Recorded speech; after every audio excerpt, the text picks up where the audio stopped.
Welcome to the 12th House podcast. I'm Michelle, the co-host and your head witch in charge here at Holisticism. I started Holisticism to help creative, intuitive, spiritual people actualize through their sacred work. And at the 12th House, that's what we talk about all day long.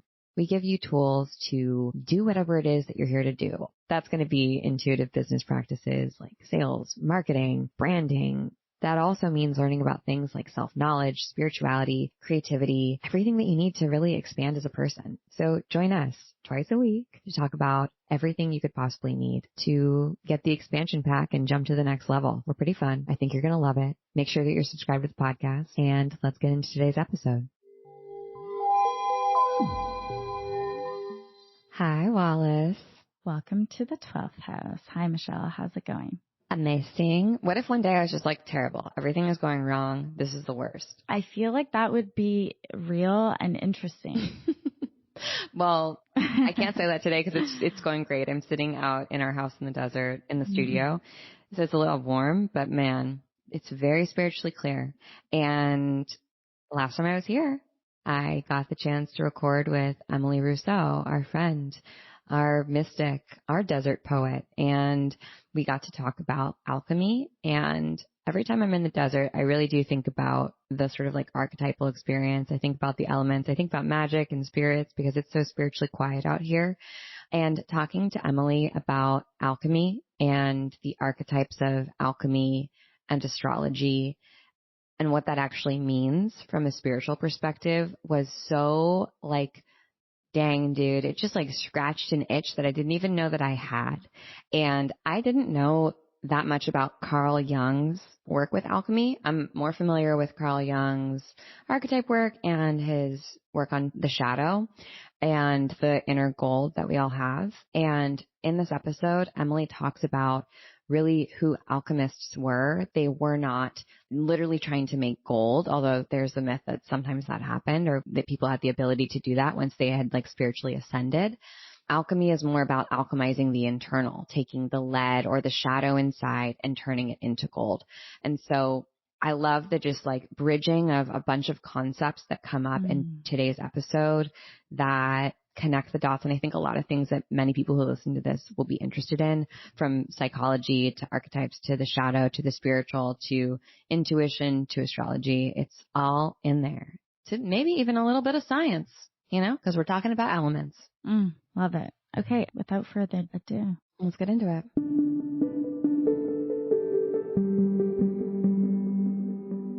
Emmalea, hi. Welcome to the 12th House podcast. Michelle, hi. Welcome back. Thank you for having me back. It's been a long time coming. I keep being like, come on the podcast. And then our emails miss each other. Or you took a break from astrology for a period of time and now you're back. And I couldn't be more excited because you're the only astrologer I really trust with my chart. It's really sweet. That's an honor and a privilege to handle your chart.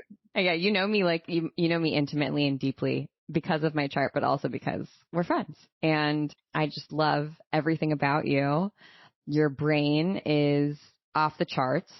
Like, wow, impeccable brain. Even with the epilepsy, as I think we can both admit. Maybe we could do without the epilepsy. Even though we both have it. But other than that, the brain is chef's kiss. Incredible. And you recently just taught a class on alchemy, right? Yeah. And I did this thing for the first time where I made like a series of recordings.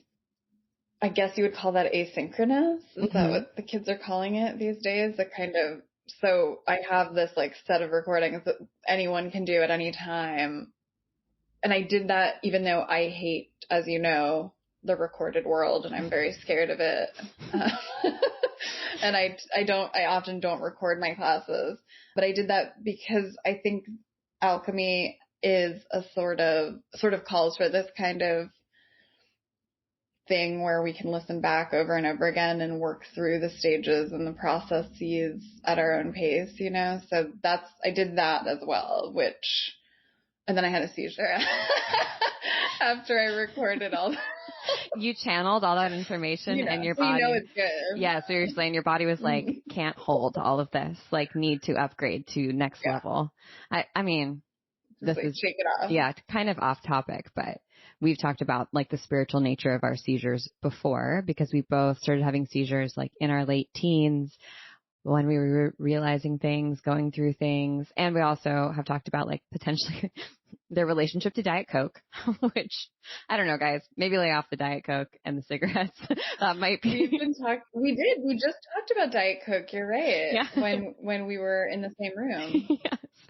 But for you, and we won't go into this too much because actually we've had a whole podcast recording on your podcast about epilepsy and its spiritual nature and our relationship to it. I think it's still up, right, in the world? We did. No comment. I don't know what happened. I don't know. Because that was years ago and I've canceled my podcast and myself since then. So don't know. Okay. Well, but maybe. Yeah, maybe it's floating out there in the ether somewhere, but it's been a few years. So what is your sort of like summarization of the manifestation of your seizures and maybe their relationship to spirituality, or not at all? Like, where do you stand today? I don't know. When I do think about like the word epilepsy or the idea of epilepsy, I think of it as like it has me as opposed to like I have it. Like I feel like it's a kind of zone or something that sometimes I happen to enter, but I don't feel that it's something like that adds to my sense of self or solidifies my perception of myself. If anything, it like makes clear the void at the center of the self. So I feel like it's like this labyrinthine space that then comes through and I move through it and things change, but it's very, very hard to say how things change. But I think like I'm a writer mostly, I guess, if I had to say what I am. And so I think epilepsy is interesting, or a seizure is interesting when we're thinking about it in terms of language, because it really is like the limit of language. It's very hard not only to form words when you're in that state, obviously, or post-ictal, but then to describe that state. So it's really like a limit experience can, I think, take us to the limit of language. It 100% does. I've never found the words to describe what it's like right before I have a seizure. And even when I'll see an example maybe in a movie or like hear the sound that I hear, it's still not exactly right. And it's like not in the world. It's not defined by the world or like by the masses, I suppose. And so it's almost impossible. Sometimes I'm like, does that even exist? Like what I'm going through, because there's no language for it. You know what I mean? Yeah, good way to put it. Epilepsy is kind of like for me, like a tractor beam where like, I don't know. It's like this tractor beam that's sometimes following me around very closely. And then I might like accidentally brush by. And that's when I have like whatever my auras. And when I fall into it or get sucked into it is when it's like you're overcome with energy or whatever it is. And it is like touching something like the void is a good example, is a good word, but like it does seem like you can have access to anything in that state. But the thing is, as soon as you leave it, it's gone. It's also out of you. Like you're out of it. It's so beguiling because you can't capture anything while you're there, but you know that you're touching something. That is the dumbest thing I've ever said, but does that make sense? You're coming in clear. Yeah. No, I mean, it's true. It's beguiling. And in that sense, there's like an allure to it because it does seem to transcend ordinary experience and ordinary descriptors. The body does things it would not ordinarily do. What you just said about it being sort of something beguiling that people might want, because I think there's something tantalizing about being special or tapped into another plane where maybe the more egoic amongst us might be like, I'm channeling something and I'm a channeler and no one else can channel it. Or not even egoic, just like that's their experience of it, right? I think we all want to hear it like, oh, this is how I'm special. Like, this is the special thing about me. And I feel like that's one of the main initial draws to astrology is people are like, but what does my chart say that's special about me? There has to be something in there. And I can't read these glyphs. I don't get it. But can you please unlock for me what's special? Is that like a lot of pressure? I imagine that's a lot of pressure as someone who reads other people's charts to tell people that where their specialness is. Interesting way to put it. Yeah, the specialness. This is why I'm not a popular astrologer, because I don't tell people how they're special. No, I'm kidding.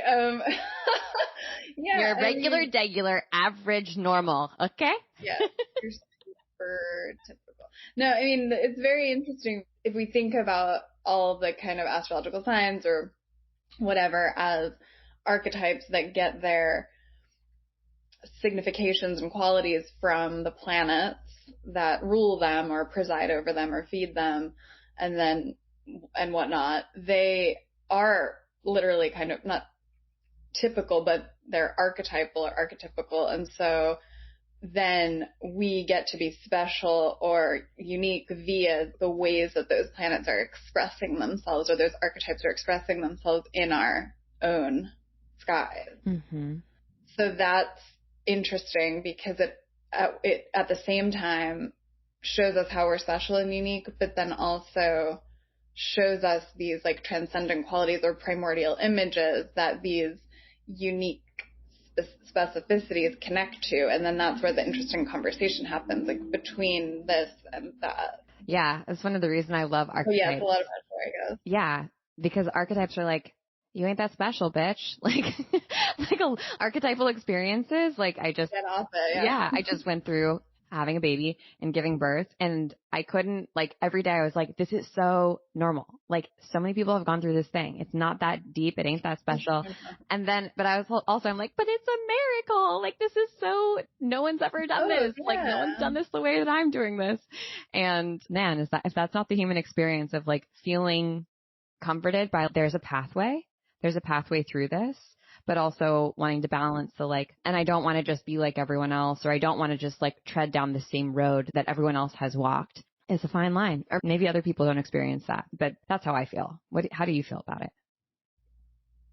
Any profound experience, I think, has that interesting like double quality of being hyper ordinary and incredibly singular. I felt that same way when someone I was close with died. Mm-hmm. I kept having that same thought, like, this is so death. It's everywhere. Mm-hmm. It's like one of the few things we all have in common. And at the same time, like, this has never happened, and like, where's the special phone line I can reach this person on?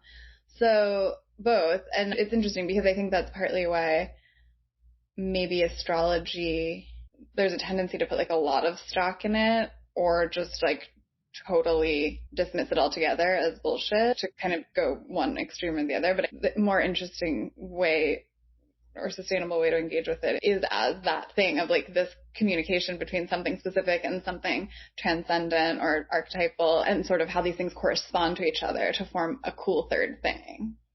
I was just thinking about the stereotypes of astrology. I guess I'll clue everyone in on my thought process, and how we've talked a lot about like the memification of astrology, and how it's really like, the stereotypes of the signs or the archetypes. And to you, what's the difference between a stereotype and an archetype? Some memes are really good.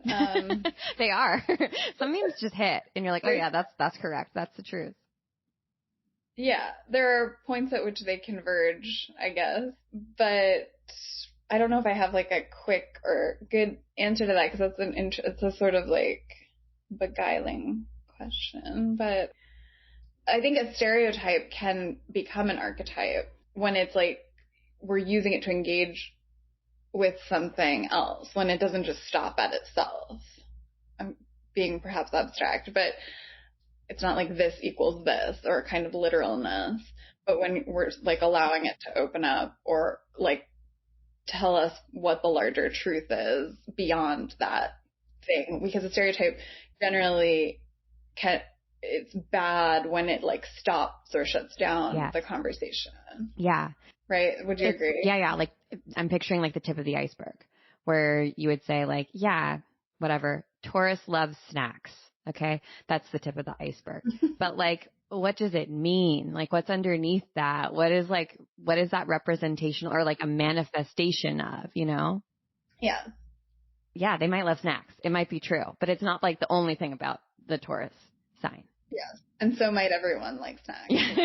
Like, yes. Yeah, if you don't like snacks, I don't know if I trust you. Like, what? You might be a serial killer.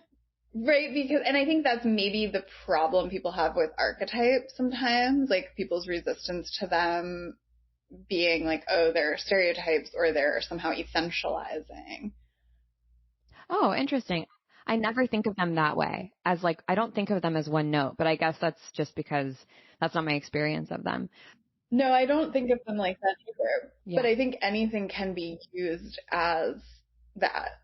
So I think sometimes people can use them like that, and that's why they sometimes, like in academia or whatever, like certain annoying circles get a bad rap. Yeah. When you were researching your alchemy class, did you do a lot of research into Carl Jung? One cannot, or I could not research alchemy, like, even for a day without coming across Carl Jung, because he's the guy who really reinserted it into our heads through his research. And he sort of made the connection between alchemy and the unconscious, and that these alchemists in medieval, Renaissance, whatever times, one way to think about them is as people who are at work upon their unconscious or discovering elements of the unconscious. So he has a lot of incredibly interesting research on alchemy. Yeah, I guess I've only experienced the shadow work part of Carl Jung, but he does often talk about turning the shadow into gold. And that's like what alchemists did. So like, boy, that makes so much sense.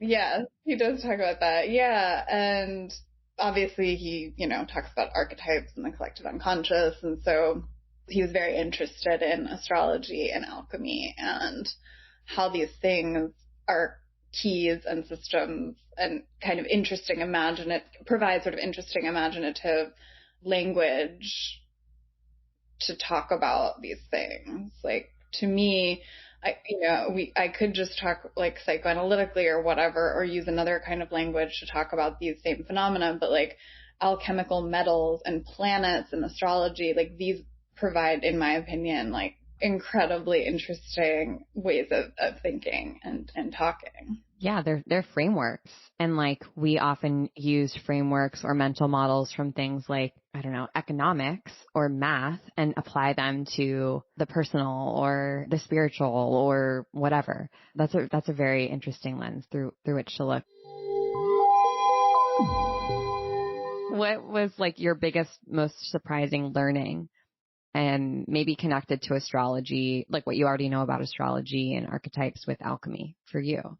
So I've like low key always, since I started studying astrology many years ago, I've pretty much been studying alchemy too. Just I've never really like kind of solidified the research in the way that I just did. But to me, well, not just to me, they are like sister sciences or sister arts, because one way of thinking about alchemy would be like as astrology or astronomy of the earth, all of the alchemical metals correspond to a different planet up above. So they make possible this conversation, one of these like hermetic astrological principles, as above, so below. Yeah. So to me, it becomes like very interesting and more expanded when these things are talked about together. So it's not really just, I guess it's called alchemy of the word. So it has that, which I aped from a Rimbaud poem. So it has like a kind of alchemical ring to it, but it's really an astrology class too, or a series of recordings too, because you can't really, or I could not talk about the metals or the alchemical stages without also talking about the planets.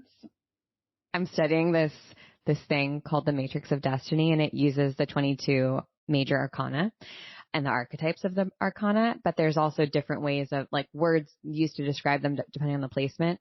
And it's helping me, it's just providing me another lens through which to like understand each card, or understand each archetype that represents the card or that's within the card.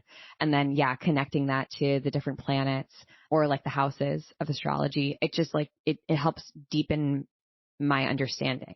It adds more flavor notes, right? Like it adds more body or muscularity to the thing, or skeleton to the actual thing, as opposed to being this like tissue paper thin blah, blah.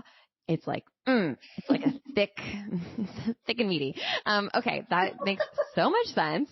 And now I'm just like, oh my God, let's talk about everything. Let's talk about every planet. Let's talk about every house. Let's talk about every sign. But I'm actually like really curious about what each the metals that correspond to the planets, or are they metals, or are they considered just like materials? The alchemical metals, but I'll start with the outermost planet, or, the outermost original planet, Saturn, corresponds with the metal lead. So lead is the heaviest, densest metal, and Saturn is, represents this kind of like limit of consciousness. It's a visual limit. It's the farthest planet we can see with our naked eyes. So, at the beginning of the alchemical stage, or beginning of the creative stage, beginning of like any stage, we can sometimes be met with a very heavy, overwhelming, melancholic Saturnine feeling, which is, embodied in this metal lead. It's dense. The alchemists often said that like the world and the work both begins and ends in lead. So it's not as if we're like starting with lead and then we're like deleting it and like slowly progressing on this hierarchical chain towards gold. I guess some people might think of it like that, but it's more like every metal is present in every other metal. And so the gold is already in the lead, sun is already in Saturn, but we have to kind of extract them and sort of study them and see how they're interacting. And then eventually, maybe at some point, we'll get to the gold, but then that's probably going to echo back to Saturn in some way too. So they all kind of contain each other, which is interesting and important, I think. Can I tell you a weird fact? So Saturn always makes me think of like baby boomers, the baby boomer generation. And because it's like patriarchal. The greatest generation, exactly. And, that lead paint was a big thing during that time. And like lots of children were eating lead paint chips of the baby boomer generation. I hadn't thought about that. And there's this theory that like, that's why they watch Fox News. But really like, but it contributed to like some stuff that's happening. Wait, is that really something people say? Yeah, no, legit it is. Like that a lot of people ate lead as children, and like it does contribute to the deterioration of the brain. So it is poisonous. Put that in your little pipe and smoke it. Take that if you will. Leave it if it's not. It doesn't feel useful. Do what you will with that. We'll just make some like lead boomer associations. Yeah, that's interesting. I mean, yeah, lead is poisonous. I mean, also the alchemists, well, some alchemists, right, were like literally working with these materials. So sometimes the descriptions that they have in these wild, very hard to read, bonkers, interesting poetic texts from the days of yore, long before the boomers, are kind of trippy, and the kinds of descriptions they're talking about in terms of like things you will go through as you're working with the metals sound like lead poisoning, probably. So they were.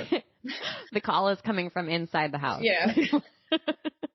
The call's coming from inside. Correct.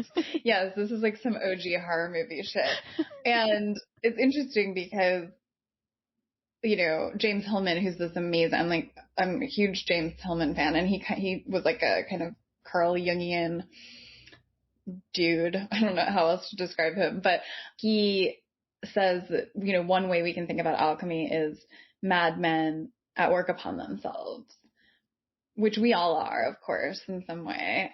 So I like thinking of it in that manner too. But yeah, I mean, there is a kind of madness or melancholia in literal or figurative or emotional lead. There's like a kind of overwhelmingness to Saturn. And I think that's why it gets a bad rap, or also just why it's called a malefic planet, because it represents a limit. We tend not to like limits. They remind us that we're human, like the bones in the body are ruled by Saturn. So it's this important, heavy, intense beginning.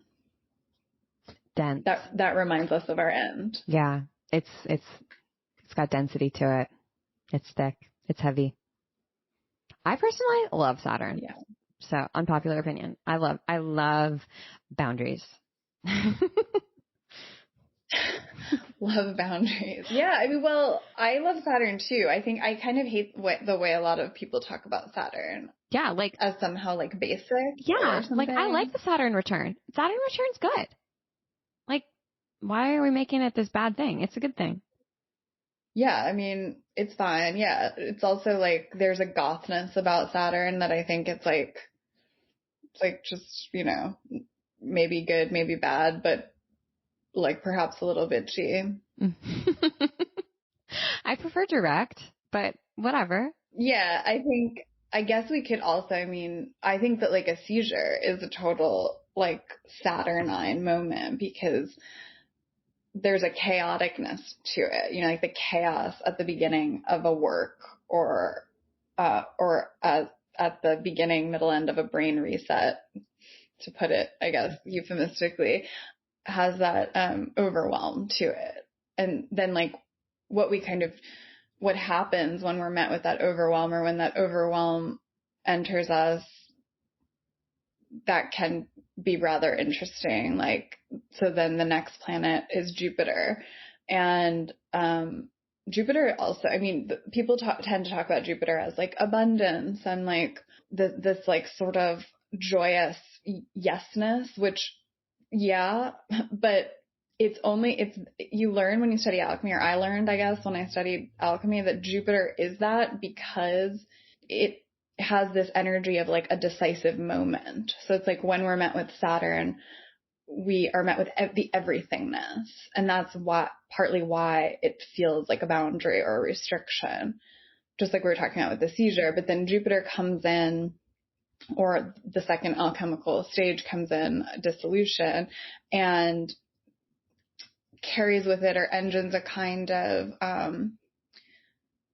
okay, I'm going in this direction, like yes to this in particular. So it kind of breaks up that Saturnine density and shows us what's there so that we can make a decision. And like, it's interesting because in a lot of the like very visual alchemical manuscripts, you know, you're kind of like in the presence of Jupiter / dissolution when you see like a king and a queen, or a sun and a moon, like in a bathtub, or like in a puddle of water, or, you know, there's like water at this stage and things break up. That's the yesness or the optimism of Jupiter. Ah, interesting. I always think of Jupiter as in Alice in Wonderland, the cookie that says "eat me," that just makes her grow like indiscriminately. That's Jupiter to me. Where it's like, another epileptic movie, yes, movie book. Yeah, where it's like, yeah, boink, touch you, and you're gonna grow, but like you might outgrow your house. You wanted growth, like sorry, dude. I don't know what to tell you. And Saturn, is the Saturn then for you like the one that makes her little? Yeah, Saturn's like, fucking chill. No, that's ridiculous. She needs to fit back inside the house. She's small. Yeah. Mm-hmm. What is the? I could see that. Yeah, that's. What's the metal for Jupiter? Tin. Huh. Interesting. You know what's so? Do you want to hear? It's a more malleable metal. The stupidest thing that I had the realization of like last week. I was using tin foil and I was like, this is a sheet of metal. This is a sheet of metal that I'm like wrapping my bread in. Oh my God. What did you do at that point? I was just like, or you just like, I was like, I can't use this. Like, why am I using this? This is metal. Like, this is, oh wow. You know? So did you just like drop the tin foil? Yeah, I was like, this is too precious to like wrap leftovers in. That's what it felt like to me. But that's the thought. That's interesting. Okay, so tin is malleable. Correct. Yeah, and this is the kind of Jupiterian dissolve and decision making. You can wrap stuff in Jupiter. The ADHD is taking over because I'm like, what year is tin? I feel like tin, and when you get married, you know, like every year there's a gift that you give. I feel like it's like 5 years is tin, but whatever. It's early. Yeah, it's like gold is like the 50, right? Yeah, gold's like you made it. Platinum jubilee. It's like you're done. Yeah. Paper is like 6 months or something. I don't know. Actually, yeah, the first year might be paper. I think you're right. What's the next planet after that? I don't really go in like Chaldean order, but in my series of recordings, I go in like kind of like alchemical stages order. So for me, Mars is next. So yeah, Mars, which, you know about Mars. Iron. That's right. Iron. Makes sense. Sword. That's right. Is that an anniversary? Armor. Actually, yeah, I think it is. The iron anniversary? Also, very abundant during medieval times. My favorite times, yeah. Yeah, I mean, Mars and Venus, I did that. That's sort of like one recording, because it's very hard to talk about Mars without also talking about Venus. They're in the myths, they're lovers, and ex-lovers, and they get in trouble together. And, Mars severs. All the planets have a different like nature. So Mars severs and makes war, and Venus conjoins. So, Mars sometimes, or maybe at its best, we could say like fights for Venus or fights for Venusian things like art and beauty. But there's this constant like interplay between the severing of Mars and the conjoining of Venus. And we can just like think about that in any human relationship, like, all the ways we leave and love each other. Yeah. And cleave, right? And I was thinking about this today because I actually pulled this card. I pulled in the alchemy deck. I don't know if you have it, but I pulled Mars, and I have an alchemy deck. I don't know if we have the same one. Which one do you have? I have the Kim Kranz one. Do you have? It's like a hexagon.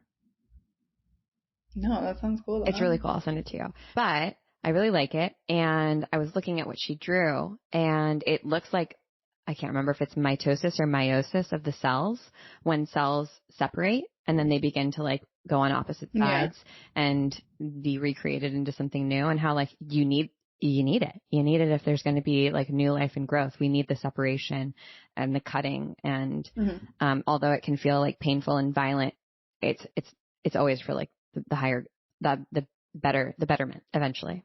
Yeah, I love that. And that's totally Mars. And I like thinking about it in terms of cells. And then, of course, like where our own Marses are, it tells us something about how we go after that which we want, or that which we love, or what we fight for, how we fight for it, how we, I'm a Taurus Mars. So I obviously bring snacks.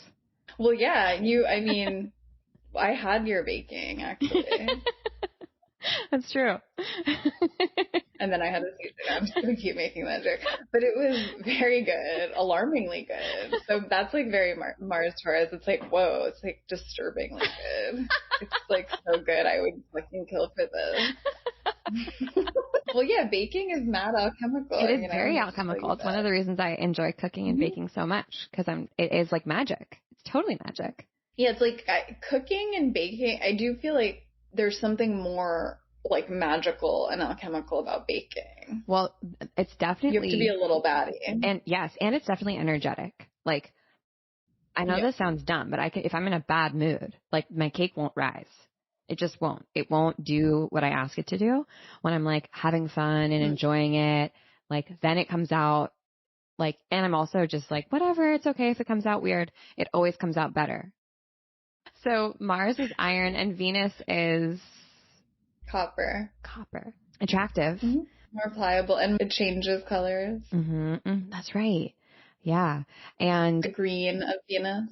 It's a communicator, right? Conductor. Yep. Thank you. Yeah. I often end up talking about where Venus is in people's charts, because I work with a lot of artists or a lot of people who are like making things, and it's, where Venus is and what it's doing and who it's talking to and what it's surrounded by tells us something about like who's attracted to us and what we're attracted to. And what's your Venus?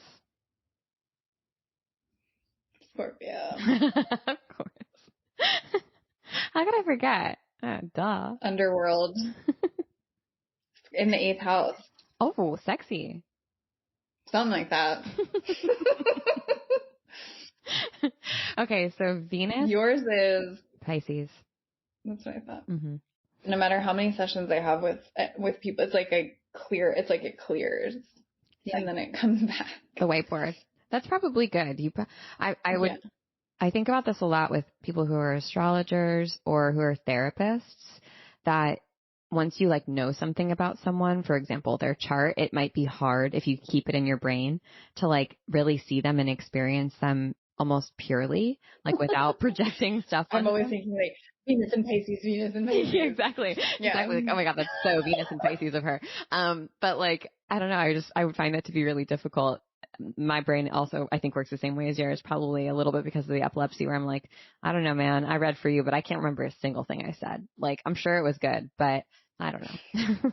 I can barely remember my own chart. Hopefully it made you feel special. Yeah. No, more just like, I don't know. I'm not holding on to that for you. Okay, so Venus is copper, and the next Mercury is Mercury. Mm-hmm. Mercury's Mercury. Mercury is a really Mercury is in a lot of ways like the essence of, or one of the essences of the whole alchemical process. It's the ruler of astrology too. So this idea of like as above, so below, or we can think of like the magician card in the tarot, like one hand pointing up, one hand pointing down.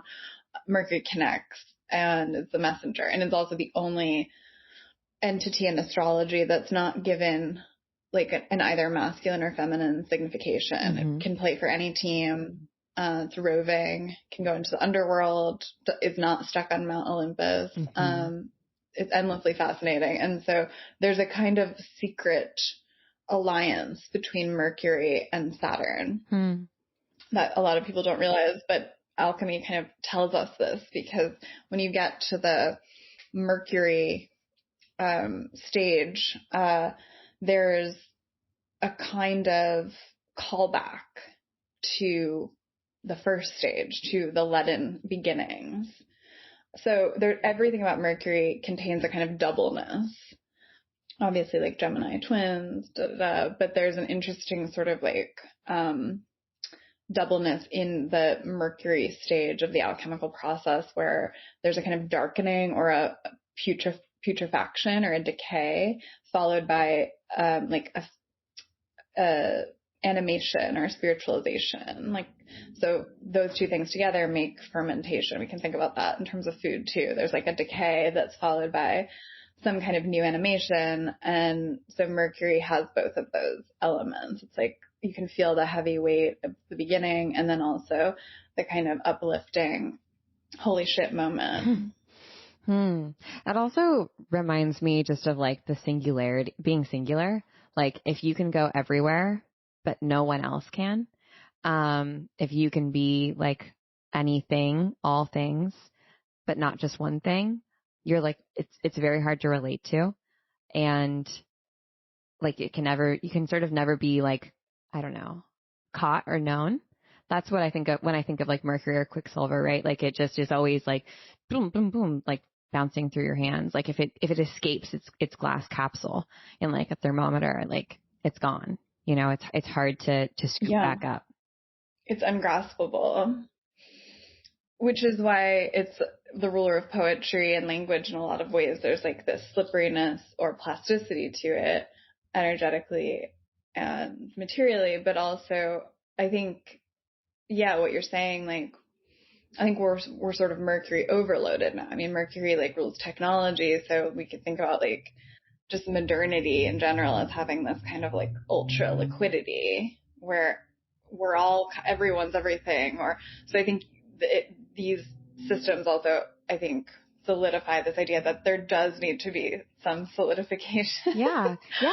Everything can't be Mercury. Yeah, I think that people like really are seeking belonging in something, or like losing themselves in a way, right? Or don't know themselves, even as they like quest to understand themselves. Because we're in such a mercurial time, I suppose. Overload, yeah. Everything solid melts into air, that kind of thing. And I'm forgetting where your Mercury is, of course. Aquarius. Oh, yeah. Now I can picture it, yes. So mine's Libra, so we both have airy Mercuries. Makes sense. Very epileptic. Extremely, extremely. I mean, like, seizures are violence. They're self-violence. I think that's what Louise Hay says in her book of like, you can heal yourself. She creates these like connections to different maladies. And I remember reading it with my therapist actually, because my old therapist was really cool. She was like definitely a little witchy lady. And, it was self-violence. Like that's when seizures and epilepsy come through. Mm. And I feel like that's definitely also true. That hits for me at least. Yeah, and they do that. Totally. They throw you around. You feel like, and when you said lead earlier, you feel like you've been hit like by a truck or like an anvil has been dropped on you after you have a seizure. It's just like everything has been sucked out of your body. You would like spent all of your energy pushing, and then or sixth house, right? That's the house of like work. That always reminds me of like Sisyphus Libra, yeah. pushing the boulder up the hill and like using all of your energy to do so, and just like being totally zapped afterwards. Yes. My son's in the 6th house. So I'm always trying to wear myself out. We've talked about this before. Yeah. But yeah, I think that's really true. And also, yeah, there's like this immense violence that's then followed by a kind of like total ataraxic, like nothing, just so peaceful. It's almost like a peace never before known, you know? Mm-hmm. One that like your bed has never felt as good when you're like so exhausted after like a really hard day's work. And also I think that's why some of us are like, we love hard work because it is very satisfying. It's like physically satisfying and mentally satisfying to have the emptying out, especially if you're someone who's like brain, let's say you're a Mercury with an air sign, like your brain is always going, like you're always thinking, you're always creating and imagining, and to just like have some stillness is a welcome change sometimes. Just wrap it in tinfoil. So did we get all the way through? Now we just have the sun? Moon and sun. Oh yeah, moon. Moon's got to be silver. Silver and gold. Silver and gold. Silver births gold. The moon births the sun. The moon is mother to the sun. That's how they talk about it. Really? It's very beautiful. That is beautiful. Mm-hmm. There's something more ancient in a sense about the moon because it rules the night. You know, It comes out at night when we freak out. I like that. I'm reading this little book to Rhodes about going to bed at night, and in it says, don't be afraid of the dark. The dark is just a blanket that tucks in the earth so that the earth can have sweet dreams. And I'm like, this is fucking existential. Like this is is this a spiritual text? Like what is going on here? This board book. Oh my God. But that makes me think of like the almost even like maternal nature of like the moon tucking in earth, like with the darkness, and so it can dream and imagine and relax. And they also say that your brain, when you sleep, gets like a shower, you know, that's when your brain heals. Yeah, it's so true. Yeah, it's very interesting because all the alchemical manuscripts, which there's like a lot of shit ton of slides, almost a like upsetting amount of slides in these recordings because there's just so much imagery. There's so many like strange psychedelic imageries in alchemy, and really it's all about the narrative or story. And we can see it, I guess, as like an archetypal quest or process of king, sun, and queen, moon, or silver gold, meeting, taking off their clothes, doing like sitting in a hot tub, like being conjoined by Mercury, like separating, having spirits come into them and exit them, fighting. There's a lot of like decapitation. I mean, it's just wild. It's like the metals and the planets are kind of getting tortured in a sense, or getting coaxed in order to find gold or find shit out about oneself and the world. So it's really interesting, all these images of like the sun and the moon and them kind of getting put through the ringer. I kind of like love the personification of the planets, of the metals, because it does make them, it takes it from like theoretical, how do you think this thing would act, to like, well, what would you do? What would you do if you were in a like sexy little hot tub, with, you know, your partner? Like, what do you think would happen? What do you think would happen if you, I don't know, took a sword and sliced that person's head off? Like, I don't know, where would you be acting from? It just makes it a little bit more like, I think astrology, magic, alchemy can feel so other, and like you need to have this encyclopedic knowledge, which you do, but like in order to even begin to grasp it. And I think that really turns people off from it or trying to understand it. And so they go to an app, right? Or a meme, and there's nothing wrong with this, but like they give their power away in a sense, and they give their understanding of themselves away because they're looking out. Like we look outside of ourselves for the answer because we think we don't know enough, but you actually know so much because it's just human. It's like, it's nature, right? I think you're right. There is a kind of like, oh, I have to know so much. So there's an overwhelm, and then that kind of blocks people from it. But yeah, you don't really need to know anything at all, actually. You kind of just have to like look around. Yeah.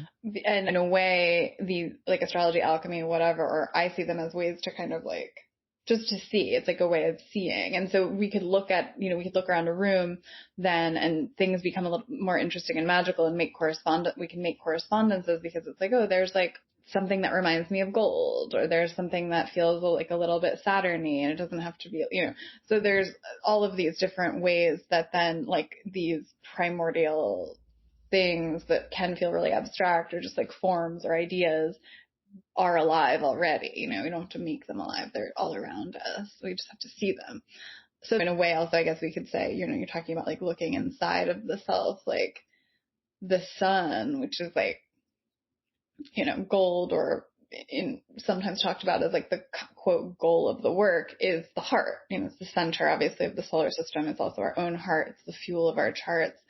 So one way to think about it is like just getting to know one's heart, which is not easy, but it's also very easy.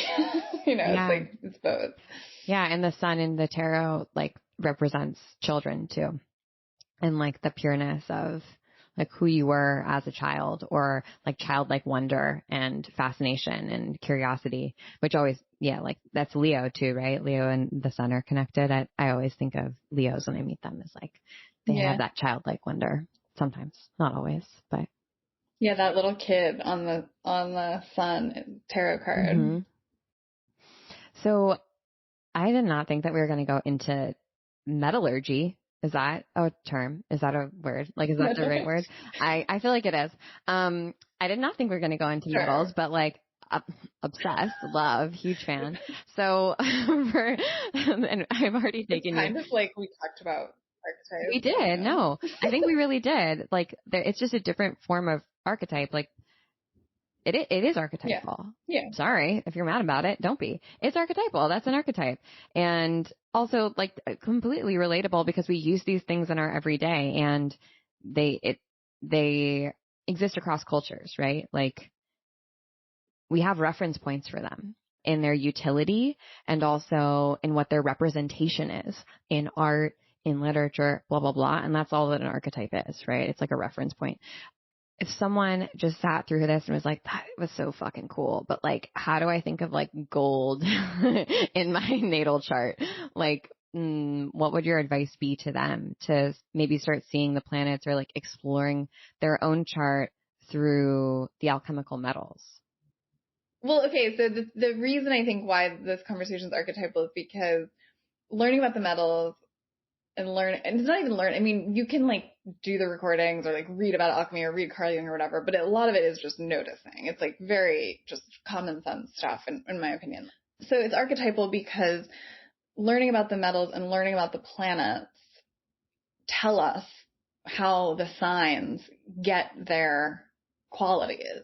So, Leo represents all of these things, Leo's like, has these significations of being like a lion and courageous and prideful and heartfelt and whatever, because it's ruled by the sun, because there's like this gold attribute. So all the, signs like Virgo, whatever, they're taking their archetypal vibes, modes, qualities from the planets and their corresponding metals. So that's just one way, like you can, it's like, okay, your sun is in Virgo. So that means your sun, and by your sun, I mean my sun, my sun is in Virgo. So that would mean that my sun is being ruled by Mercury.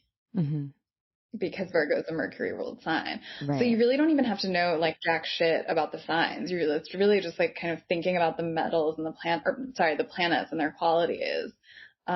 which you can get to know in a deeper and kind of more like practical everyday way, in my opinion, through the metals, just because they're like there and, you know, tinfoil and shit. So, you know. Do you also think about, like, when you're thinking about the sun, do you think about how gold and Mercury like interact? Sure. Yeah. Like, how does Mercury house or feed or fuel gold? What is it doing to it? And then like other conversations open up from there, but that's because then it's like, okay, well, where is your Mercury in your chart, and what is it surrounded by? What is it going through? So, and you know, this idea that the sun is like the fuel of the chart. That's how the ancient astrologers thought of it, as like that which kind of moves the chart forward, and then the moon as a more kind of like daily light, you know, and that's obviously because the moon is our emissary, you know, kind of whipping around us much quicker than any of the other planets. So the moon then kind of disseminates and feeds us the sun's light in slices and cycles. Yeah. Gosh, I could listen to you explain astrology all day long. Honestly, I could probably listen to you explain anything, but sometimes I'm not smart enough to like totally capture what you're saying when it comes to literature and philosophy, but astrology, I'm there with you. Definitely. Are you like, what you mean? Like when I'm newslettering, I guess is what you're. Yeah. Sometimes I just let the words wash over me because I'm like, I don't even know what that means, but like, that's a me problem. That's not an Emily problem. No, it's probably my problem too. No. That's funny though. Yeah, just let it wash over you. I really believe in, like, you know, osmosis. Like if I just sit in something for long enough, it'll come through, you know, when it's supposed to. Yeah. Fuck yeah. I mean, that's like, just like look at your chart, you know, just like think about this. I don't know. Yeah. It's like really just be with it. Yeah. What is the next thing that you are like itchy to explore in this world? Like that you're itchy to sort of research, and like that you want to like dive a little bit deeper into, or maybe like what are you chewing on right now that you're like, that's very much satisfying you? Well, I'm going through all of Dante's Divine Comedy, like Inferno, Purgatorio, and Paradise, canto by canto, on my newsletter. So I'm always like in the Dante world, which one could also view obviously as like an archetypal alchemical journey. Yes. Did I tell you that I stayed in the villa of the Alighieri family, passed down from Dante when I was in Italy? You've never That's where the holisticism team stayed. We stayed in their like ancestral home. It was amazing. It was so weird. I mean, well, okay, we'll talk about that off air, but that's wild. I did not know that. Yeah. Yeah. And they're definitely still obsessed with, like, they're obsessed with Dante. They're definitely not over it. Yeah, they're not. They're like, did you know that this guy, we share some DNA? Like, we are simpatico. Yeah, they were not over it. And the guy who, like, his progeny, his ancestor who runs the space now, he was an astrophysicist astronomer.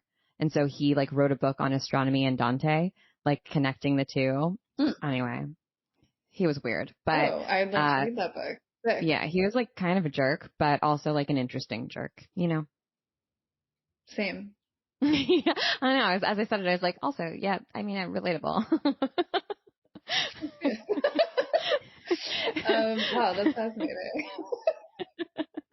Yeah, so Dante, and I mean, I'm still not over alchemy. Like I'm done with the project. People can get it on the site, but I am still studying and alchemy and reading Carl Jung. I weirdly was I have fatedly acquired the complete works of Carl Jung in a strange way that I won't get into, but I kind of like to think of reading as fate. So I'm like a really uptight in some ways, like Virgo, who like tends to assign myself things, and then I enter into a hell of my own making where I'm just like, here's everything I must read by X, Y, and Z date. But I like am happiest when I'm just kind of being cosmically assigned things. So I've been cosmically assigned Carl Jung, which is like this insane library of his. Yeah, that's quite an assignment, because there's a lot, and it's not like light, easy. It's not like Babysitter's Club. It's not like the lightest reading in the world where you're just like, oh, I can just like get through this. So simple. Like,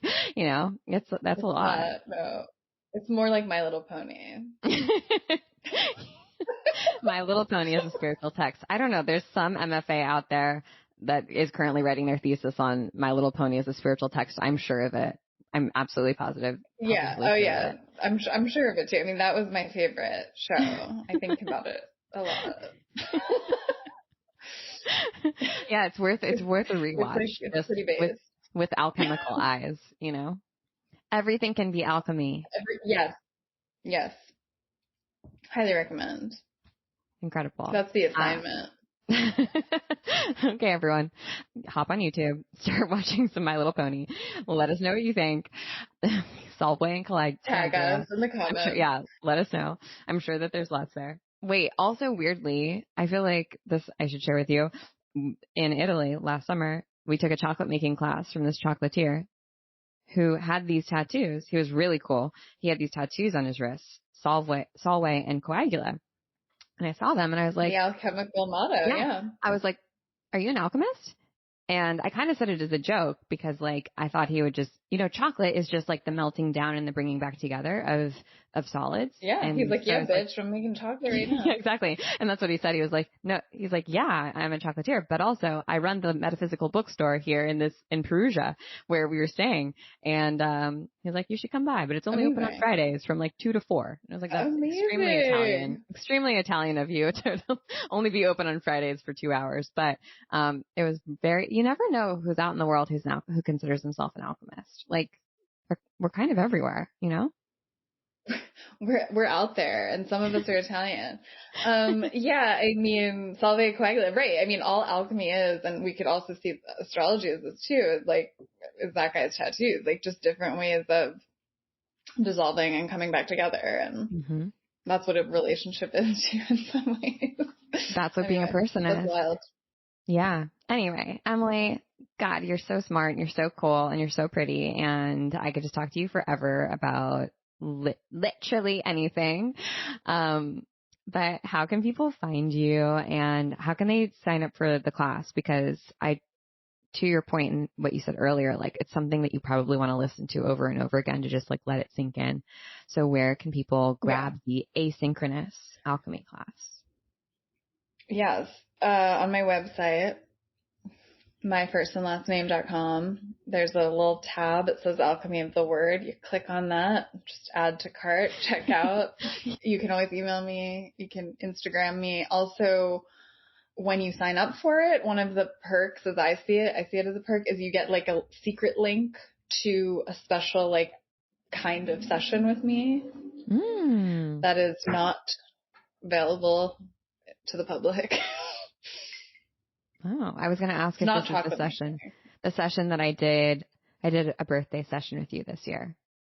That was very impactful, where we talked about check-ins. I love that session. Yeah, me too. That was like, that was the best. It was awesome. So it's not that, but it's even more special than that. It's, I don't know about more special, but something. It's alchemical. Different. It's off book. No, anybody can do a birthday session. Yeah, you can. My books are open, as I've heard people say. So you can. Yeah, I'm available for that kind of thing. 10 out of 10 recommend. Also, I'm going to throw this out there. Emily and I used to do quarterly readings. I would ask her. I would pay her to do quarterly readings for me because it's just helpful. It's helpful to like touch base, not just on your birthday, because you're like overwhelmed on your birthday, like it's very helpful. I need to rebook with you because I'm now. Yeah, quarterly is good. Yeah. Cause you, not only do we get to hang, but it's also like you kind of get to know what's going on in the sky regularly. Yeah. We did have quarterly readings, and then I, went into hiding, but yeah, I didn't take that personally, so don't. Thank you. Good. It's not you, it's me. But I really like that because you develop a relationship with your chart that isn't just like you're going on vacation to it. It's more like, it's like this piece of art that you're revisiting over and over again, and you can really like create a conversation, be in conversation with, as opposed to like passively experiencing it or whatever. For sure. Cool. Thank you so much. I love you. I adore you. I love you. This is great. The 12th House is produced by yours truly, Wallace Miller Blanchard. Our theme music is made by Nathan McKay, and our wonderful editing is done by Softer Sound Studios, who you can find more information about in our show notes.